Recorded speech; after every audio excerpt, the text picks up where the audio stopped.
시청역 역주행 사고 피의자가 첫 경찰 조사에서도 급발진을 거듭 주장한 가운데 앞으로 수사 방향에 관심이 쏠립니다. 한편 지난해 마약에 취한 채 운전하다 행인을 치어 숨지게 한 이른바 롤스로이스남 사건 기억하시죠? 당시에 의료용 마약을 불법 투약해준 의사가 다른 환자들에게 같은 일을 해온 사실이 드러났습니다. 오늘 김성수 변호사와 함께 여러 얘기 해보겠습니다. 어서 오시죠. 네, 안녕하십니까. 안녕하세요. 어제 사고 발생 4일 만에 첫 피의자 조사가 병원에서 이루어졌습니다. 피의자는 조사에서 브레이크를 밟았지만 딱딱했다라고 하면서 다시 급발진을 주장하고 있어요. 예, 맞습니다. 이제 어제 병원에서 조사가 이루어진 것으로 지금 알려져 있고 네. 2시간가량 조사를 했다라고 알려져 있습니다. 네. 그리고 그 진술 과정에서 이 운전자가 일단 당시에 이제 급발진이라는 이야기가 계속 나왔지 않습니까? 예. 급발진을 주장하고 있다 이렇게 이야기를 했었는데 이번 진술에서도 이 브레이크를 밟았지만 딱딱했다. 그러니까는 차량에 오류가 있었다라는 취지로 주장을 한 것으로 알려져 있다 보니까는 이에 대해서 수사기관이 앞으로의 수사 방향을 뭐 어떻게 진행할지 이와 관련한 관심이 많이 이제 쏠리고 있는 상황입니다. 네, 그러니까 지금 가해 차량 운전자 그리고 당시에 동승했던 아내까지 급발진이라고 주장하고 있는 상황이고 이 사고 발생 시점으로부터 한 15분 정도 뒤에 운전자가 동료에게 전화를 해서 형 이거 급발진이야 라고 말을 했다고 합니다. 이런 부분들을 좀 종합해 봤을 때 향후 급발진이냐 아니냐를 판가름하는데 좀 영향을 줄까요? 예, 우선은 이 동승자인 아내 같은 경우에는 이 사고 전후의 사실관계에 대해서 같이 체험을 한 사람이고 이 운전 당시의 상황에 대해서도 같이 체험을 한 사람이지 않습니까? 네. 네. 그렇다 보니까 이 동승자로서의 이 아내의 참고인 진술 조서는 이 피의자 진술 조서와의 뭐 차이점이 있는지 이런 부분을 대조함에 있어서 상당히 중요한 자료가 될 수가 있습니다. 네. 다만 이 이후에 9시 27분경에 이제 이 사고가 발생을 했고 9시 45분경에 이제 이 버스 회사 관련 관계자와 통화를 하면서 급발진이다 이런 이제 통화를 했다라는 이야기가 나오고 있는데 네. 이 부분 관련해서는 어떤 맥락에서 통화를 한 것인지를 알 수는 없지만 이 부분이 사실은 뭐 실제 사실관계를 같이 체험한 사람에 대해서 이야기한 것이 아니라 이렇게 통화를 했다는 사실관계에 불과하기 때문에 이 부분은 뭐 중요 사실관계가 될 수는 없다라고 보이고 말씀드렸던 것처럼 이 아내가 지금 이야기하는 부분과 그리고 이 블랙박스가 있잖아요. 블랙박스 네. 내부의 음성이나 이런 부분이 안 맞는 부분이 있다라고 한다면 그 부분에 대한 수사가 이제 단초가 될 수가 있기 때문에 이런 부분이 조금 중요하지 않을까 생각이 됩니다. 네, 사고 이후에 뭐 다른 차량의 블랙박스라던가 아니면 CCTV 영상들이 공개가 되고 또 사고 기록 장치 EDR 분석 내용도 일부가 공개가 됐습니다.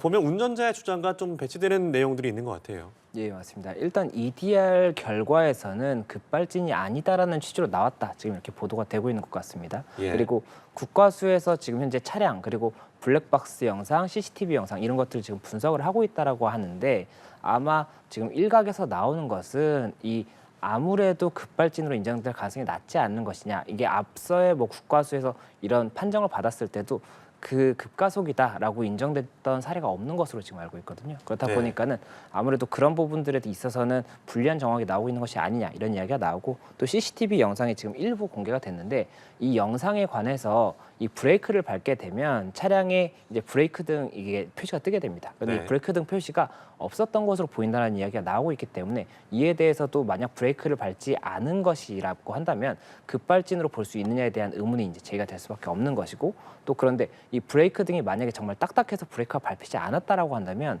밟히지 않았기 때문에 센서가 안 켜졌을 수는 있어요. 그래서 예. 그런 부분들에 대해서도 수사기관에서는 어떤 것이 진실인지를 밝히고 그에 대해서 뭐 죄가 있다라고 한다면 처벌이 돼야 되는 것이고 죄가 없다라고 한다면 그 부분에 대해서도 명확히 해야 되는 부분이 있기 때문에 이 부분 여러 가지 이제 가능성을 두고 수사를 할 수밖에 없지 않나 생각이 됩니다. 네, 이 사고의 가장 큰 의문은 인명피해가 발생하기 전에 그 이전에 왜 일방도로에서 역주행을 했느냐의 여부입니다. 그래서 드러난 뭐 CCTV 영상 같은 것들을 보면 호텔 주차장 출구에서부터 속도를 내서 역주행 방향으로 달렸다는 거 아닙니까? 근데 그 근방에 이 역주행 사고가 종종 있었다면서요? 예, 맞습니다. 지금 의심이 되고 있는 사실관계, 그러니까 사람들이 이렇게 이럴 수 있는 것 아니냐라고 의심하고 있는 것 중에 하나가 뭐냐면 이 호텔에서 나오고 나서 이 차선에서 다 우측으로 가야 되는 차선인데 네. 좌측으로 간 겁니다. 그렇다 보니까는 이게 가속을 했다고 하더라도 왜 좌측으로 간 것이냐? 이게 혹시나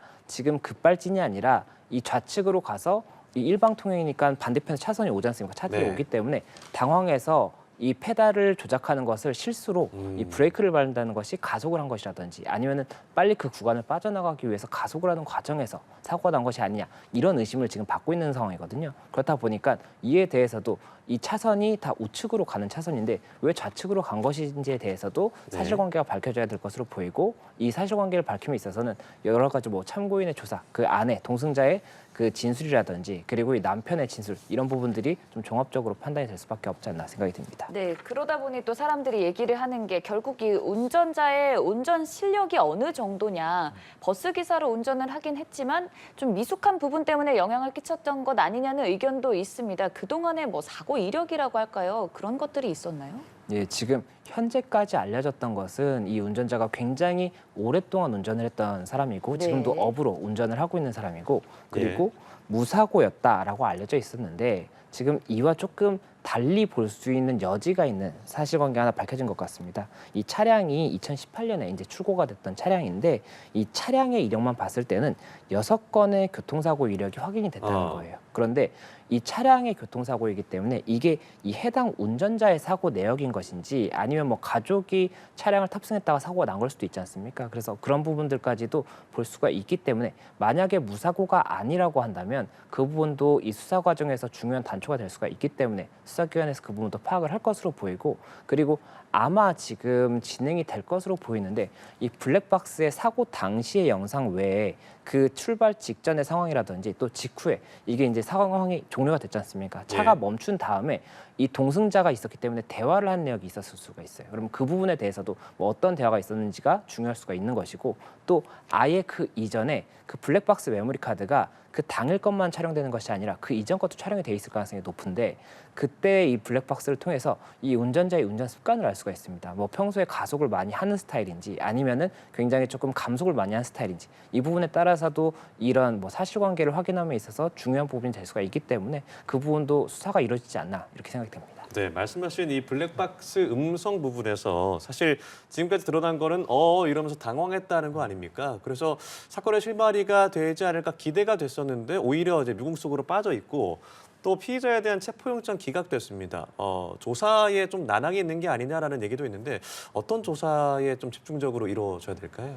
예, 우선은 블랙박스 같은 경우에는 상황을 확인할 수 있는 참고용 자료 정도라고 볼 수가 있습니다. 아, 그래요? 예, 네. 만약에 블랙박스 내에서 정말 차가 이상하다, 브레이크가 안 된다라고 이야기를 했다고 하더라도 만약 정말 페달을 오조작하면서 본인이 그 부분을 인지하지 못해서 이야기할 수도 있는 거거든요. 그렇다 보니까 블랙박스에 그런 음성이 담겼다고 하더라도 그 추가적인 객관적 사실이랑 부합하는 부분이 있다라고 한다면은 뭐 이게 급가속이나 급발진으로 판단이 될 수가 있는 것이지 그게 아니라고 한다면 그것만 가지고 판단할 수는 없는 겁니다. 다만 지금 현재 라고 이제 이야기가 나왔다라고 하는데 이게 제가 궁금한 것은 네. 이게 운전자 측이 하는 것인지 아니면 동행자가 하는 것인지 이것도 궁금합니다. 이 동승자가 당황해서 하고 운전자는 아무런 말을 안 했다라고 한다면 그 부분도 이유를 한번 좀 따져봐야 될 것 같거든요. 그렇다 보니까 그런 부분이 있는 것 같고 그리고 이 진술의 신빙성이나 국가수의 이런 결과가 결국에는 이런 객관적인 사실관계를 통해서 좀 증명이 돼야 될 것 같기 때문에 이런 부분이 이제 추가적인 수사가 이루어져야 될 것으로 보이고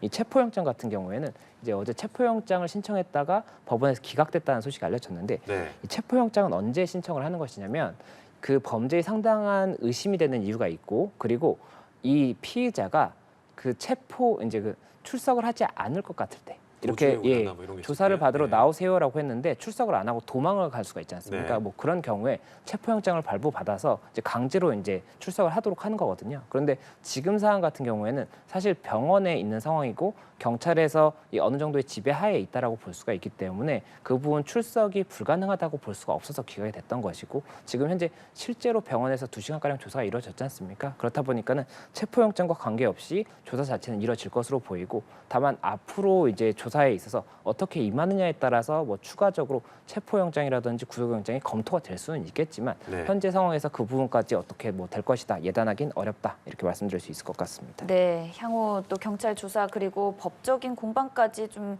시간이 걸릴 것으로 보이니 지켜보도록 하고요.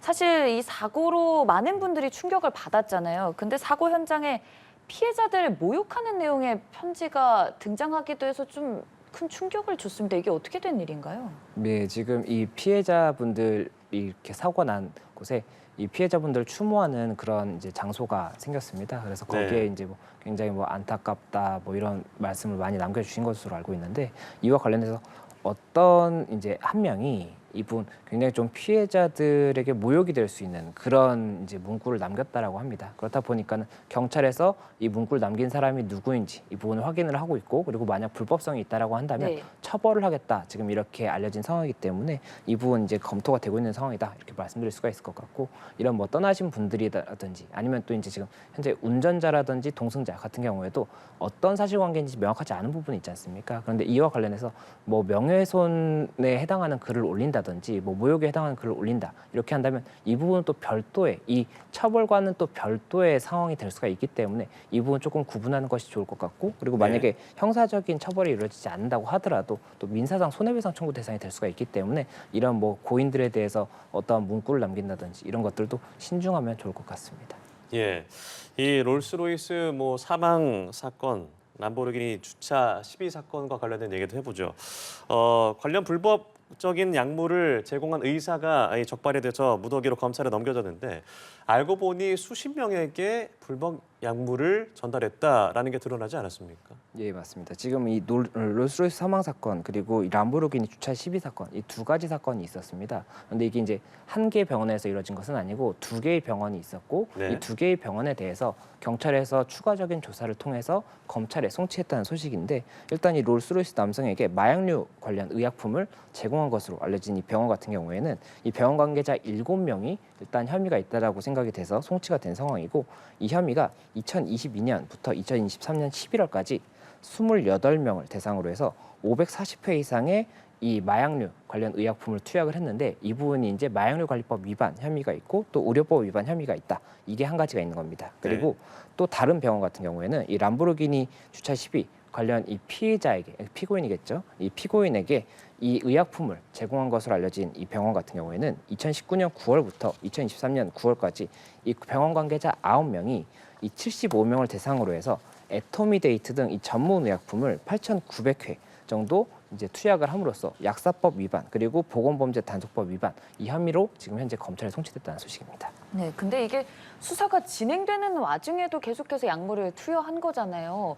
법적인 두려움이 없었던 걸까요? 이게 처벌 수위가 어떻게 되길래 이런 일이 벌어지는 겁니까? 예, 일단은 병원에 관해서 수사가 이루어지고 있다고 하더라도 뭐 영업 정지라든지 이런 것이 이루어지지 않았다고 한다면 영업이 가능한 부분이 있는 것이고 그리고 만약에 처벌이 된다고 하더라도 금전적인 이익이 크다라고 한다면 그 부분을 감행을 하는 것이 낫다라고 판단을 했을 수도 있습니다. 네. 그렇다 보니까는 이 부분 관련해서도 뭐 여러 가지 입법적인 개선이 필요한 것이 아니냐 이런 이야기가 나올 수밖에 없는 것 같습니다. 네, 그리고 이제 약사법 위반 혐의가 이제 병원 관계자에겐 적용이 됐는데 주사를 맞은 내원자들은 형사처벌 규정이 없다라는 부분에서 이제 법에 사각지대가 있는 것이 아니냐라는 뭐 걱정 어린 시선도 있더라고요. 예, 맞습니다. 지금 이번 사건 같은 경우에 42명이 이제 검찰에 송치가 됐다는 소식인데 예.